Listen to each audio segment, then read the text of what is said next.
ఉన్నాడు. రోజు ఆయన ప్రార్థన చేసేవాడు. అబ్రహాము చనిపోయినా కూడా ఇస్సాకు ప్రార్థన మానలేదు. మాదిరి. యేసు ప్రభు కూడా ఒక మాదిరి పెట్టాడు. ఆ మాదిరి ఉంచి వెళ్ళిపోయాడు. ఇప్పుడు ఆ మాదిరి పనిచేస్తుంది యాకోబులో. ఓహోహో, ఈయన నిజమైన దేవుడు నన్ను కలుసుకున్నాడు, అందుకనే ఆయన రోజు తండ్రితో ప్రార్థన చేస్తున్నాడు.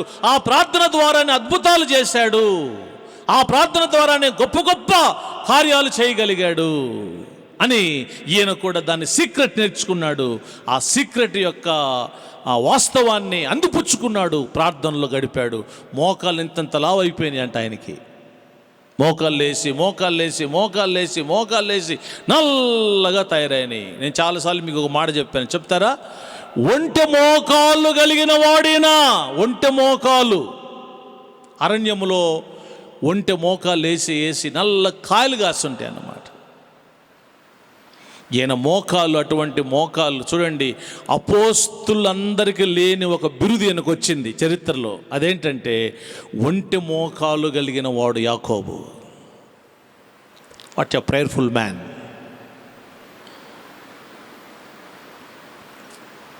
ఈ ప్రార్థన అనుభవంలో ఉన్న వ్యక్తి ముగింపులో ఒక మాట చెప్తున్నాడు. ముగింపులో ఏం చెప్తున్నాడంటే ఆయన, నీతిమంతుని విజ్ఞాపన బహుబలము కలది. ఎవరి ప్రార్థన బలం? నీతిమంతుని ప్రార్థన బలమైందంట.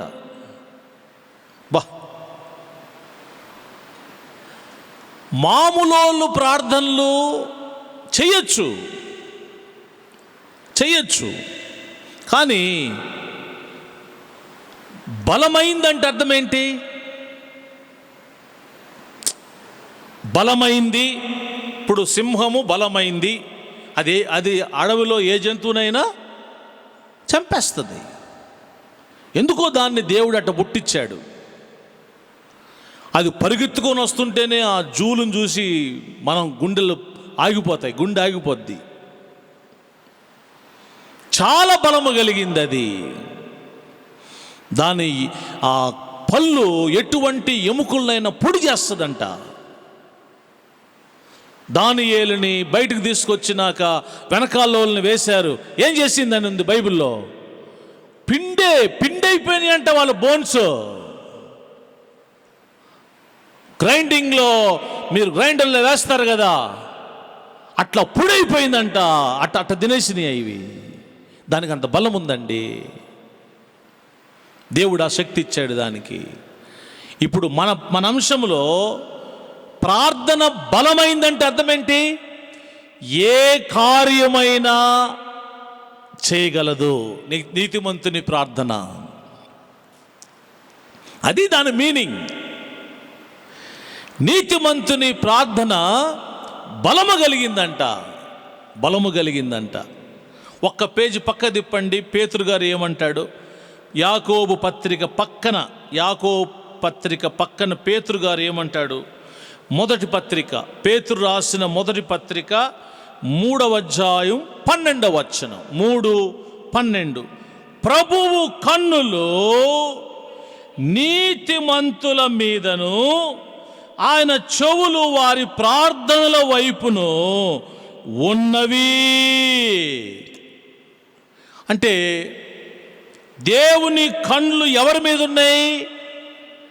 ఎవరెవరు నీతిమంతులు ప్రార్థిస్తున్నారా అని ఈ ప్రపంచమంతా ఆయన కళ్ళు చూస్తూ ఉంటాయి అన్నమాట.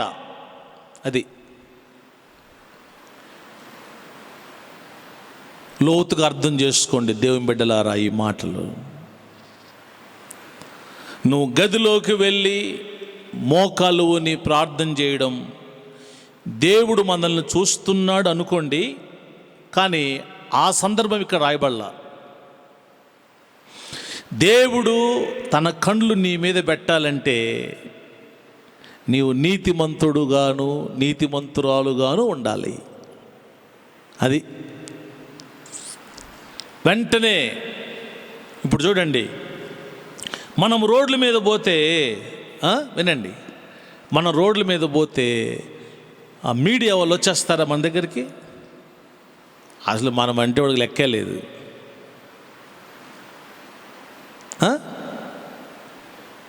ఇప్పుడు ఒక సినిమా యాక్టరు కాజీపేట నుండి ఇట్లా వరంగల్ పోతున్నప్పుడు కాజీపేటలో ఆయన ఒక 5 నిమిషాలు స్టే ఉందనుకోండి, 5 నిమిషాలు స్టే ఉందనుకోండి, 5 నిమిషాలు ముందు అక్కడ ఒక గంటకు ముందే ఎవరు వస్తుంటారు? అంత మీడియా మొత్తం వాళ్ళ బండ్లు గిన్లు కెమెరాలు అందరిని నెట్టేసి మా ఛానల్ చూపించాలా అని చెప్పి చాలా కొత్త యాంగిల్స్లో కొత్త రీతిలో చూపించాలి అని చెప్పి అక్కడ నుండే ఆయన గన్పూర్ నుంచి వచ్చేటప్పటి నుంచే స్టార్ట్ అయింది అది. మరి ఏంటి ఆ సినిమా యాక్టర్ మీద ఆ ఫోకస్ చేయడానికి ఆ కెమెరాని ఎందుకు అంత ఆసక్తిగా చూస్తాడు? ఆయన ఒక యాక్టర్.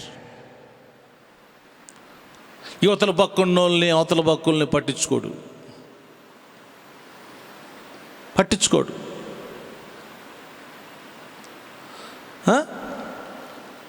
ఆయన 5 నిమిషాలు మాట్లాడేంత వరకు 10-15 ఛానల్స్ అక్కడ మొత్తము షూట్ చేస్తారు. ఒక యాక్టర్ కాబట్టి ఆ కెమెరా వాళ్ళ మీద ఫోకస్ అవుతుంది. వాళ్ళందరి ఆడ ఉన్న జనాలు కూడా అందరు కళ్ళు వాళ్ళ మీద ఉంటాయి. నేనేమంటానంటే, లోకములో సినిమా యాక్టర్ మీద కెమెరా ఉండని ఏం పర్వాలా, కానీ నిన్ను ఎవరు చూడకపోని పర్వాలా, అసలు అవసరమే లేదు. కానీ నువ్వు నీతి కలిగి మోకాలు అని ప్రార్థన చేస్తే పరలోకంలో నుంచి దేవుని కళ్ళు నీ మీద ఉంటాయి. హల్లెలూయా. ఏది కావాలి నీకు? ఎవరో చూడాలని ఎందుకు అనుకుంటే అవసరమే లేదు. పరలోకంలో నుంచి కెమెరా ఉందండి నీ మీద. ఆయన మొత్తం నిన్నే చూస్తున్నాడు. పెద్ద పెద్ద యాక్టర్స్ని, పెద్ద పెద్ద రాణులని, పెద్ద పెద్ద ధనవంతులని, కోటీశ్వరులను, మంచి ఆ డ్రెస్ వేసుకున్న వాళ్ళని, నగలు వేసుకొని వెళ్తున్న వారిని ఆయన చూడ్డు. ఆయన కళ్ళు వాళ్ళ మీదకు పోవు. నీతిమంతుల మీదే ఉంటాయి ఆయన కళ్ళు. ఎంత మంచి దేవుడు! ఎందుకండి దేవునికి అంత ఇష్టం వాళ్ళంటే?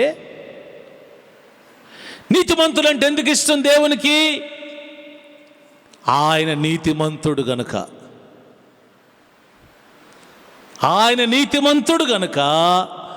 నీతిమంతులంటే ఆయనకి ఇష్టం, చాలా ఇష్టం. ఇంకోటి చూడండి మాట, సామెతల గ్రంథము 15వ అధ్యాయము, సామెతల గ్రంథము 15వ అధ్యాయము 29వ వచనము 2వ లైన్. నీతిమంతుల ప్రార్థన ఆయన అంగీకరించును. సామెతలు 15:29 2వ లైన్. నీతిమంతుల ప్రార్థన ఆయన ఏం చేస్తాడు? అబ్బా, అసలు రిజెక్ట్ చేయడు. ఏ విధమైన పిటిషన్ ఆయన ముందు పెట్టినా రిజెక్ట్ చేయడు దాన్ని. God will accept the prayers of righteousness. దేవుడు వారి ప్రార్థన వింటాడు, అంగీకరిస్తాడు. దేవుడు ఎంత మంచి దేవుడు! కాబట్టి నీతిమంతులుగా ఉండి చేసే ప్రార్థన ఉండండి. 3 చెప్పాను ఇప్పుడు మీకు నేను. ఎవరెవరు నీతిమంతులుగా మోకాలు ఉంటారో వెంటనే దేవుని కళ్ళు వాళ్ళ మీదకి వచ్చేస్తాయి. 1, ఎవరు మోకాళ్ళు ఊని కళ్ళు మూసుకొని ప్రార్థన స్టార్ట్ చేస్తారో ఆ ప్రార్థనలు దేవుని దగ్గరికి వెళ్ళిపోతాయి, అంగీకరిస్తాడు ఆయన. 3వది, ఎవరు నీతిమంతులు ప్రార్థనలు చేస్తున్నారో బలము సంతరించుకుంటుంది. బలము సంతరించుకుంటుంది. ఒక మాట మీకు నేను జ్ఞాపకం చేస్తాను, చూడండి. ఏమండి, ఎక్కడైనా సంకెళ్ళు తెగిపోయినాయండి, సంకెళ్ళు తెగిపోయినాయా? ఎవరి చేతులనైనా ఓడతాయా? వాళ్ళొచ్చి నీ చేతిలో తాళం వేసిన తాళం తీస్తే తప్ప అది ఓడదు. కానీ చేతులకు కాళ్ళకు సంకెళ్ళు వేసుంటే చేతుల్లో ఉన్న సంకెళ్ళు ప్రార్థనలో ఓడతాయా? అది నీతిమంతుని ప్రార్థన బలమైంది. గుర్తుపెట్టుకోండి, ఇవన్నీ మీరు చదివి ఎప్పుడో జరిగినీలే అనుకోవద్దు. మన దేవుడు నిన్న నేడు నిరంతరం రీతిగా ఉన్నాడు. ఆయన మారడు. మనం మారుతూ ఉంటాం పూటకి. దేవుడు మారడు. ఉదాహరణ చెప్పాను మీకు, ఆ బలం ఎట్టుంటుందో చెప్తున్నా నేను మీకు. మోషే ఒక్కడే నీతిమంతుడు. ఫరో ఆ దినాల్లో ప్రపంచంలో గొప్పవాడు. ఫరో వాళ్ళ దగ్గరికి వచ్చి రథాలు కొనుక్కొని పోతారంట యుద్ధాలకి. అంత ప్రఖ్యాతిగాంచిన దేశము, చాలా బిగ్ మ్యాన్ ఫారో. అటువంటి వాడు నీతిమంతుని ముందు ఓడిపోయాడండి. నీతిమంతుని ముందు ఓడిపోయాడు ఫరో. ఎవరు నీతిమంతుడు? మోషే. మోషే చేతిలో ఏముంది? కట్టె. ఫరో ఎక్కడ కూర్చున్నాడు? మోషే ఫరో దగ్గరకు వచ్చినప్పుడు సింహాసనం మీద కూర్చున్నాడు. ఆయన మెడలో ఏముంది? బంగారం ఉంది. ఆయన చుట్టూ ఎవరున్నారు? ఆయన మనుషులు ఉన్నారు, మంత్రులు, సైనికులు, బలమైన వాళ్ళు ఉన్నారు. ఆయన చేతుల్లో ఉంగరాలు ఉన్నాయి. పెద్ద భవనం.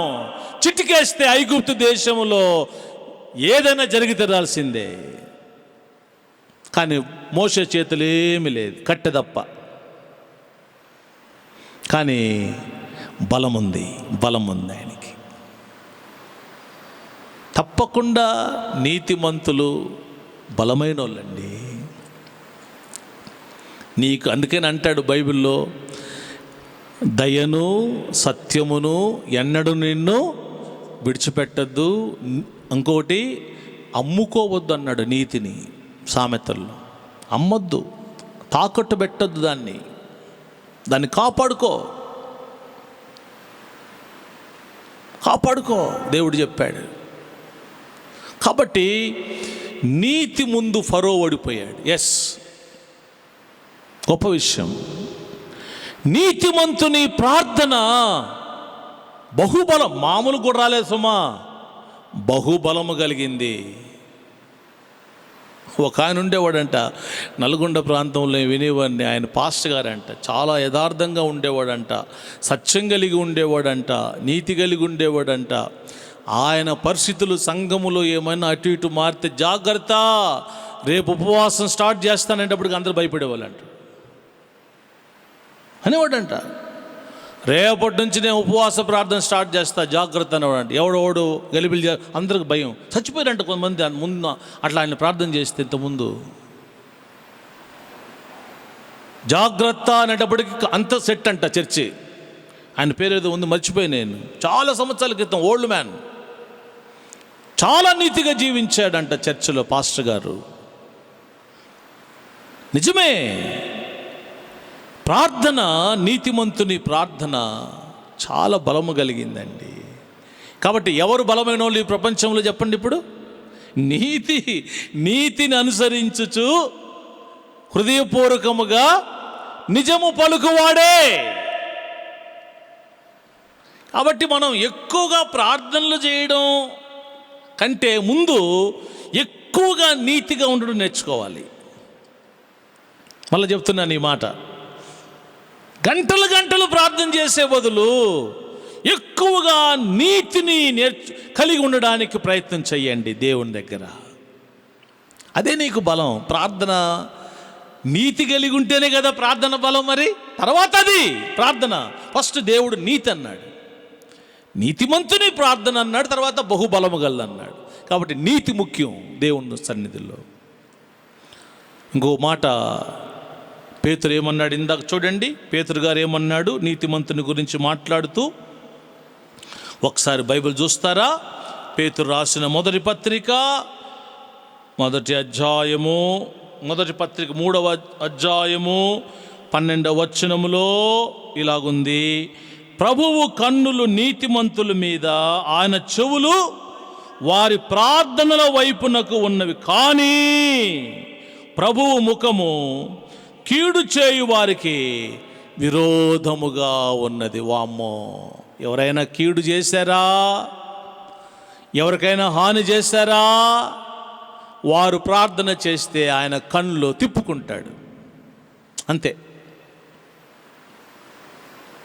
అంటే దానికి అర్థం ఏంటి? అప్పుడు ఆయన ముఖం తిప్పుకునే అర్థం ఏంటి? ఇప్పుడు మనం వస్తున్నామండి, ఒక సహోదరియో ఒక సహోదరుడో మనకి ఎదురయ్యే వెంటనే ముఖం తిప్పి అర్థం ఏంటి? మనకిష్టము లేదు, ఆ వ్యక్తి అంటే ఇష్టము లేదు మనకి, అందుకని ముఖం తిప్పేశాం. ఒక విధంగా మంచిదే, ఒక విధంగా ఇష్టము లేకపోయినా నవ్వుకుంటా ప్రైజ్లు అనడం కూడా కష్టమే. అది ఒక వేషధారణ కింద కూడా అవుతుంది. బైబిల్ ఒక మాట ఉంది, హృదయములో చెడు పెట్టుకొని పైకి సమాధానముగా మాటలాడువారు అంటాడు బైబిల్లో. అది కూడా ఉంది బైబిల్లో. సరే, ఏది ఏమైనా మనం ముఖం తిప్పుకున్నాము అంటే మనకిష్టము లేదు, ఆ వ్యక్తి అంటే ఇష్టం లేదు. దేవుడు కూడా భూమి మీద పని చేయలేదు, ఆయన గుర్తుపెట్టుకోండి. యేసు యూదాను చూసి ముఖం తిప్పుకోలేదు, శిష్యులు తమ్ముళ్ళు చూసి ముఖం తిప్పుకోలేదు ఆయన. కానీ ప్రార్థన అంశం అప్పు చెప్తున్నాడు ఆయన. ప్రార్థన అప్పుడు ఎవరుండరు కదండి నీ ఇంట్లో. లోకములో మనం ఉన్నప్పుడు మనం ముఖం తిప్పుకోడు, నువ్వు మోకాలు ఊని ప్రార్థన చేస్తావే అప్పుడు ముఖం తిప్పుకుంటాడు. ఎందుకంటే నువ్వు నీతిగా లేవు కదా, నీ ప్రార్థన నాకు ఇష్టం లేదా అంటాడు. నీతిమంతుని ప్రార్థన. సామెతలు చూడండి ఒకసారి, కీర్తనలు చూడండి 34:17 ఏమంటాడు ఒకసారి చూడండి. కీర్తనలు 34:17, Psalm 34:17 చూడండి ఆ మాట. నీతిమంతులు మొర్ర పెట్టగా యెహోవా ఏం చేస్తాడు? ఆలకించును. 2వ లైన్లోకి రండి. వారి శ్రమలన్నిటిలో నుండి నీవు ఎటువంటి శ్రమలో ఉన్నా నీతిమంతుడు విడిపించబడతాడు. అంతే, వాక్యం అండి ఇది, తప్పదు. నీతిమంతుల ప్రార్థన వారు మొరపెట్టగా యెహోవా ఆలకించును. నీతిమంతుని కలుగు ఆపదలు చెప్పండి అనేకములండి. కిందకు రండి, 19వ వచనం. నీతిమంతుని కలుగు ఆపదలు అనేకములు. వాళ్ళకి ఎక్కువ శ్రమలు వస్తాయి, కానీ దేవుడు వాళ్ళని ఏం చేస్తాడు? విడిపిస్తాడు. వాళ్ళని విడిపిస్తాడు. అనేక శ్రమల్లో నుండి దేవుడు విడిపిస్తాడు. బాబు లైవ్ వస్తుందా? లేదు కదా, ఆఫ్ చేసి, వేడి వస్తుంది, నేను ఆఫ్ చేసి. కాబట్టి ప్రభువు మనల్ని అంటున్నాడు, నీతిమంతులు జీవించడం నేర్చుకోండి. కాబట్టి నీవు నీతిగా ఉండి నీకు శ్రమలు వస్తే నీవు భయపడవలసిన పని లేదండి. సంతోషంగా ఉండు. ఎందుకంటే నువ్వు మోకాలు ఊని ప్రార్థన చేసేటప్పుడు నేనేం చేస్తాడు? ఆయన విడిపిస్తాడు. అది ఒకసారి మీకు నేను చెప్పాను, ఒకసారిగా చాలాసార్లు చెప్పాను. ఒక ఆయన పెద్ద నాయకుడుగా ఉండేవాడు. ఆయన కాలు జారి బాత్రూంలో కింద పడ్డాడు. చాలా పెద్దవాడంటే ధనములో గొప్ప నాయకుడు ఆయన. 600 సంఘాలకు నాయకుడు. బాత్రూంలో పడిపోయాడు, వాష్రూమ్లో పడిపోయాడు. అతని హాస్పిటల్ అడ్మిట్ చేశారు. డాక్టర్లు వచ్చారు, ట్రీట్మెంట్ చేస్తున్నారు. ఒక డాక్టర్ గారు చేయబట్టుకున్నాడు. అయ్యా, ఎంత డబ్బైనా ఇస్తానయ్యా, నన్ను మీరు కాపాడండి అన్నాడు. తల భాగం దెబ్బ తాకిందన్నమాట, వెనకాల తల. ఎంత డబ్బైనా ఇస్తాను, నన్ను కాపాడండి మీరు అన్నాడు. మార్నింగ్ చనిపోయాడు ఆయన, పొద్దున చనిపోయాడు ఆయన. నాయకత్వాన్ని తనకు అనుకూలంగా మలుచుకొని చాలా డబ్బును విచ్చలవిడిగా ఖర్చు పెట్టి 4 మాసాలకు ఒక కారు, ఇక చెప్పవలసిన పని లేదు, ఇష్టం వచ్చినట్టు వాడుకున్నాడు. కాపాడుతాయి. నువ్వు ఎంజాయ్ చేస్తున్నప్పుడు అది నీకు చాలా సంతోషంగా ఉంటాయి, చాలా ఆనందంగా ఉంటాయి. ఆ బట్టలు వేసుకొని తిరుగుతున్నప్పుడు, కారుల్లో, ఏసీల్లో, ఏసీ హోటల్లో భోజనము, అవి ఇవి అన్నీ బాగుంటాయి. కానీ శ్రమ వస్తే నిన్ను కాపాడు, శ్రమ వస్తే నిన్ను కాపాడు. లోతంట నీతిమంతుడని అన్నాడు పేతురు. వినండి బాగా, నీతిమంతుడు అన్నాడు లోతుని పేతురు. ఆ మాట బైబిల్ రాయబడింది. నీతిమంతుడు కనుక సొదొమ గొమొర్రాకొచ్చి దేవదూత లోతు చేయబట్టుకొని బయటకు తీసుకొచ్చాడు. ఎంత భాగ్యం, ఎంత భాగ్యం అండి ఇది. సొదొమ గొమొర్రాకే వచ్చాడు దేవదూత. అంటే ముగ్గురు వచ్చారు అనుకోండి. వచ్చి ఏం చేశారు? లోతుని చేయి పట్టుకొని బయటకు తీసుకొచ్చారండి. ఎందుకు చేయి పట్టుకొని బయటకు తీసుకొచ్చారు? ఆయన నీతిమంతుడండి. మిగిలిన వాళ్ళందరినీ ఏం చేశాడు దేవుడు? నిప్పులో కాల్చేశాడండి. చచ్చిపోయారు, వాళ్ళందరూ కాలిపోయారు, మసి అయిపోయారు. కానీ నీతిమంతుని చేయబట్టుకున్నాడేంటి దేవుడు? అవును, వాళ్ళని విడిపించును దేవుడు, వాళ్ళని విడిపిస్తాడు. నువ్వొక్కడవే నీతిమంతుడుగా ఉన్నావయ్యా నోవాహు. అందరు కొట్టుకొని పోయారు, ఆ ఒక్కడు ఓడలో ఉన్నాడు. ఆయన భార్య, ఆయన్ని బట్టి ఆయన పిల్లలు ఓడలో ఉన్నా. నువ్వొక్కడవే ఈ తరములో నీతిమంతుడివి. చూసారా, ఈ వాక్యాలు మనకి ఏం నేర్పిస్తున్నాయి? ఆయన వారిని విడిపిస్తాడు, వారి ప్రార్థన ఆలకిస్తాడు. నీతిమంతుల మీద ఆయన కళ్ళు ఉంటాయి. నువ్వు పోతున్నప్పుడు, రోడ్డు మీద వస్తున్నప్పుడు నువ్వు అనుకుంటున్నావా నాకు ఎవరు నన్ను చూడలేదని? నీతిగా ఉంటే దేవుడు కళ్ళు నిన్ను కాపాడుతా రక్షిస్తాయి. భయపడొద్దు, భయపడాల్సిన పని లేదు. ఇప్పుడు ఈ యాకోబు గారు అంటున్నాడు కింద లైన్లో, ఏలియా మనలాంటి స్వభావం గల మనుషుడే. ఏలియా మనలాంటోడే, కానీ పైన ఇప్పుడు మనం ఇంత నేర్చుకున్నాం కదా, నీతిమంతుడైనా. ఏలియా స్వభావం మనలాంటిది, కానీ ఆయన ఎవరు? నీతిమంతుడు. నీతిమంతుడు. మానవులందరికీ ఏముంటుంది? స్వభావం అందరికీ ఉంటుంది కదండి. అందరికీ నీతి ఉంటుందా? ఉండదు. అది లోతుగా చెప్తున్నాడు యాకోబు. సో ముగింపులో ఆయన ప్రార్థనతో క్లోజ్ చేస్తున్నాడు తన పత్రికని. ప్రార్థనా పరులైన వాళ్ళు ఎక్కువ ప్రార్థన గురించే మాట్లాడతారు. హృదయం నిండా లోకం ఉంటే నోటి నిండా ఏమొస్తుంది? లోకపు మాటలే వస్తాయి. ఆడ కూర్చున్నా ట్యాంక్ మురికిగా ఉంటే ఇప్పితే మురికి నీళ్ళు వస్తాయి. తెల్లగా ఉంది నీళ్ళు అంటే ట్యాంక్ బాగుంది. సో ఇక ట్యాంక్ని బట్టి మురికి నీళ్ళు, మంచి నీళ్ళు.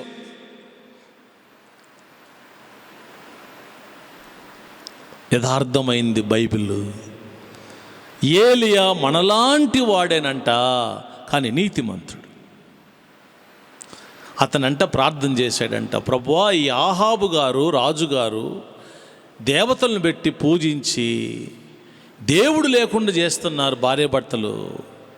నేను ప్రార్థన చేయబోతున్నాను, వాళ్ళు తెలుసుకోవాలి ఈ దేవుడే నిజమైన దేవుడని, వర్షం రాకపోవడం వల్ల వాళ్ళు తెలుసుకోవాలని ఆకాశం చేతులెత్తి వర్షం కురియకుండునుగాక అన్నాడు. 3.5 ఏండ్లు ప్రార్థన చేస్తే దేవుడు వర్షమును ఏం చేశాడు? ఈ మాట మనకు సింపుల్గా అనిపించవచ్చు, కానీ నేను ఒక మాట చెప్తున్నాను. నీతిమంతుడు సృష్టి మీద అధికారం కలిగిన వాడు, అది మీరు మర్చిపోవద్దు. బహుబలము గలదన్నామే అంటే తను ఈ సృష్టిని కూడా ఏం చేయగలుగుతాడు? నీతిమంతుడు కంట్రోల్ చేయగలుగుతాడు. ఈ ప్రపంచంలో ఎవరికీ ఇది లేదు. ఫరో వడగండ్ల వాన పడుతుంటే ఏమైనా చేయగలిగాడా? ఏం చేయలేకపోయాడు. రెండవది, ఆ పశువులన్నీ కూడా చచ్చిపోతుంటే, పొలాలు నాశనం అయిపోతుంటే ఏం చేయలేకపోయాడు. సృష్టి మీద ఆయనకు అధికారం లేదు. కానీ మోషే ప్రార్థన చేస్తే ఏమైంది? మళ్ళీ వడగండ్లు ఆగిపోయింది. నీతిమంతునికి ఒక్కడికేనండి సృష్టి మీద అధికారం ఉంది. నువ్వు కూడా నీతి కలిగి ఉంటే ఈ సృష్టిని నువ్వు కమాండ్ చేయొచ్చు. నమ్మండి, చెవిగల వారు విందురుగాక. ఈ సృష్టి మీద నీకు అధికారం ఉంది, నువ్వు నీతిమంతుడు అయితే. ఈ పవర్ని బాగా వాడుకున్న ఆయన దేవదాస్ గారు, ఆయన మాట్లాడితే ఏదైనా జరగాల్సిందేనంటండి, అంతే. పైసా ఉండేది కాదు జేబులో, మళ్ళీ జేబులో పైసా లేదు, అంతే. ధోతి, పంచ, సంచి, సేవ. ఈ ఎంత గొప్ప భక్తులు వాళ్ళు, కమాండ్ చేశారంట సృష్టిని, అంతే. బిలాము కూడా దేవుడు ఈ దీవెని ఇచ్చాడు కానీ పోగొట్టుకున్నాడు. బిలాము కూడా ఇచ్చాడు, సృష్టిలో అంత అధికారమే, కానీ అతను డబ్బుకు ఆశపడి పోగొట్టుకున్నాడు. చాలామందికి దేవుడు గిఫ్ట్స్ ఇస్తాడు, కానీ ఈ డబ్బే అందరినీ పక్కదారి తీసుకెళ్తుంది. డబ్బు. నీతిమంతుడు విజ్ఞాపన బహుబలము గలదంటే అర్థం ఏంటంటే, ఏలియా నీతిమంతుడు గనుక సృష్టిని కమాండ్ చేయగలిగాడు. ఆయన ప్రార్థన ఎంత బలమైందని చెప్తున్నాడు ఆయన. నువ్వు కూడా నీతి కలిగి ఉండు, నీకు కూడా దేవుడి కార్యము చేయగలుగుతాడు. ఒక అమ్మాయికి సువార్త చెప్తా ఉన్నాడు ఆఫీస్లో, హైదరాబాద్లో. 2 సాఫ్ట్వేర్ ఇంజనీర్స్. అమ్మాయి పేరు శ్వేత, అబ్బాయి జోయల్, క్రిస్టియన్ అబ్బాయి. రోజు భోంచేస్తున్నప్పుడల్లా ప్రభు గురించి చెప్తుంటే అమ్మాయి కోపం వచ్చి ఒకరోజు, ఊరకే నీ దేవుడు అంటున్నావు, మాకు దేవుళ్ళు లేరా, మాకు దేవతలు లేరా, ఊరక నువ్వు ఒక్కడివే దేవుడని చెప్పుకుంటున్నావు. ఇదిగో భయంకరమైన వర్షం పడుతుంది బయట, నువ్వు ప్రార్థన చేస్తే ఇప్పుడు వర్షం ఆగిపోతే నీ దేవుడు గొప్పడని నమ్ముతానని చెప్పింది. ఊరక నీ దేవుడు అంటున్నావు కదయ్యా నువ్వు అని కోపంగా మాట్లాడింది.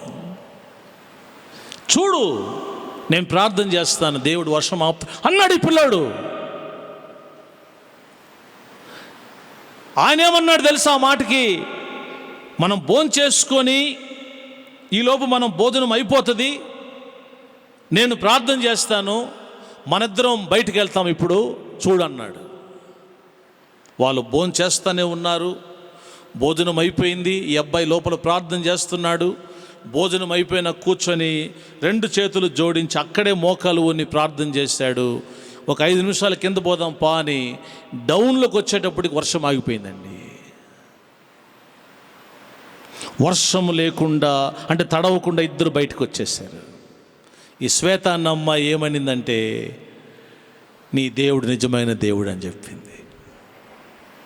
ఆ అమ్మాయిని నాకు పరిచయం చేశాడు, నేను ఆమెతో మాట్లాడాను. రోజు రాత్రుల్లో నేను ఆయనకి సువార్త చెప్పాను. అమ్మాయికి ఆమె బైబిల్ అంతా చదివేసింది. 6 టైమ్స్ చదివింది బైబిల్ని.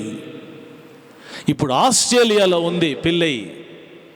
అక్కడి నుండి ఈ అబ్బాయికి చర్చికి వేరే వేరే సంఘాలకు డబ్బులు ఇవ్వమని నెల నెల ఆమె దశమ భాగం ఆయనకు పంపిద్ది.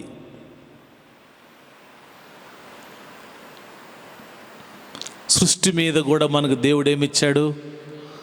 నమ్మండి, మీరు నమ్మకపోతే జరగదు. అందుకని అన్నాడు, నీ నమ్మిక చొప్పున నీకు జరుగునుగాక అని యేసు ప్రభు అన్నాడు. నీతిమంతుని ప్రార్థన చాలా బలము కలిగిందండి. ఎందుకు కొంతమంది ప్రార్థనలు దేవుడు వింటాడంటే, భక్తి అని అంటాం, మనం పరిశుద్ధత అని అంటాం, మంచిదే. కానీ అవి రావాలంటే నీతిలో నుంచే పోవాలి. అది గుర్తుపెట్టుకోండి. నీ క్రియలు నీతిగా ఉండాల్సి వస్తుంది, నీ మాటల్లో నీతి కనబడాల్సి వస్తుంది, నీ ఆలోచన విధానములో నీతిగా, అవన్నీ కలిగితేనే కదా పరిశుద్ధులను వర్ధిల్లేది. లేకపోతే పరిశుద్ధులు మనకు రాలేము. దేవుడు ఏలియాను జ్ఞాపకం చేస్తున్నాడు. ఏలియా మళ్ళా ప్రార్థన చేశాడంట 3 ఏళ్ల తర్వాత, 3.5 సంవత్సరాల తర్వాత. అప్పుడు భూమి ఏమిచ్చింది? ఆకాశం నుంచి వర్షం ఇచ్చింది, భూమి పంట ఇచ్చిందంట. అప్పుడు ఇశ్రాయేల్ దేశంలో అందరూ ఏం తెలుసుకున్నారు? యెహోవాయే దేవుడు. అయినా ఆహాబుకు బుద్ధి రాలేదు, యెజబెలుకు బుద్ధి రాలేదు. ఎందుకంటే ఆమె భార్య మాట విన్నాడు. ఇద్దరు చనిపోయారు, భర్త చనిపోయారు, భార్య చనిపోయారు, రాణి రాజు చనిపోయారు. ఒకటే ఇదిన మన అంశం ఏంటంటే, నీతిమంతులుగా ఉండి మనం చేసే ప్రార్థనలో చాలా బలము కలిగి, వాళ్ళ మీద ఆయన కళ్ళు ఎప్పుడు ఉంటాయి. అది ఆయన చెవులు మన పక్క ఉంటాయి. మన ప్రార్థన అంగీకరిస్తాడు. బహుబలము కలిగిందిగా ఉంటుంది ఆ ప్రార్థన, బహుబలము కలిగిందిగా ఉంటుంది. సింహము ఎముకలను పొడి చేసేలాగా ఆ ప్రార్థన యొక్క బలం ఉంటుంది. అప్పుడు దేవుడు గొప్ప కార్యాలు చేస్తాడు. ప్రార్థన చేసుకుందాం, తల వంచుదాం. అందరం కూడా కొద్ది నిమిషాలు దేవుని సన్నిధానములో మనందరము కళ్ళు మూసుకొని ప్రార్థన చేస్తాము. నా ప్రియమైన దేవుని బిడ్డలారా,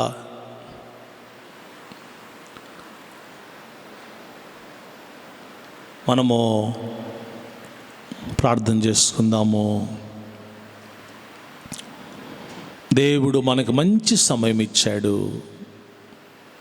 చాలామంది సమయాన్ని పోగొట్టుకున్నారు. కనుక ప్రభు నీతో మాట్లాడాడు. చాలు. ప్రార్థనా పరులు చాలామంది ఉన్నారు, కానీ నీతి కలిగి ప్రార్థించే వాళ్ళు కొద్దిమంది ఉన్నారు. అందుకే నిజముగా మొరపెట్టువారు వారికి సమీపంగా ఉన్నాడు దేవుడు. ఈ దినము ప్రభు నీతో మాట్లాడాడు. మనం నీతి కలిగి ఉండాలని దేవుడు ఆశపడుతున్నాడు. యాక్టర్ వస్తే, పొలిటీషియన్ వస్తే, మినిస్టర్ వస్తే, పెద్ద మీడియా ఆ కెమెరా వాళ్ళ మీద ఫోకస్ అవుతూ ఉంటుంది. కానీ పక్కనున్న వాళ్ళని ఎవరిని పట్టించుకోరు. ఎందుకంటే మనం విలువైన వాళ్ళం కాము. దేవుని దృష్టిలో నీతిమంతులు విలువ కలిగిన వాళ్ళు, వాళ్ళ మీద ఆయన కన్నులుంటాయి.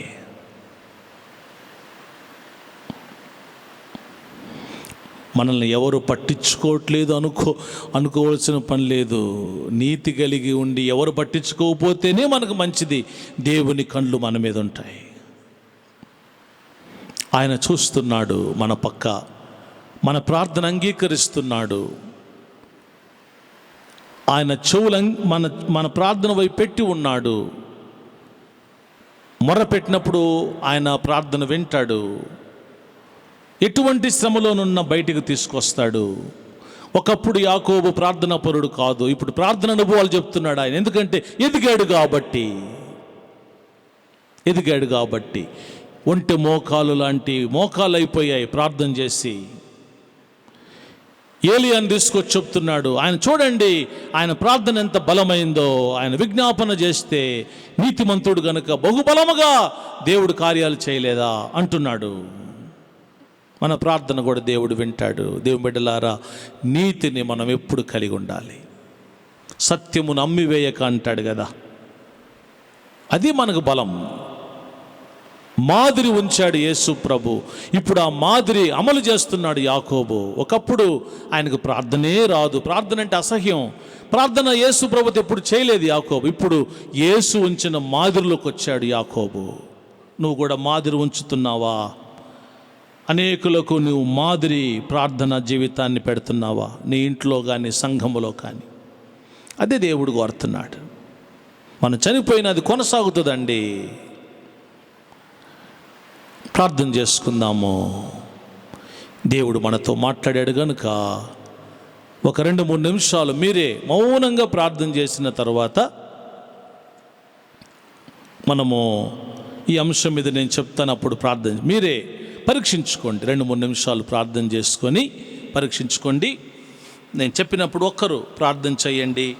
మనం కొన్ని అంశాల మీద ప్రార్థన చేస్తాం ఈ దినం.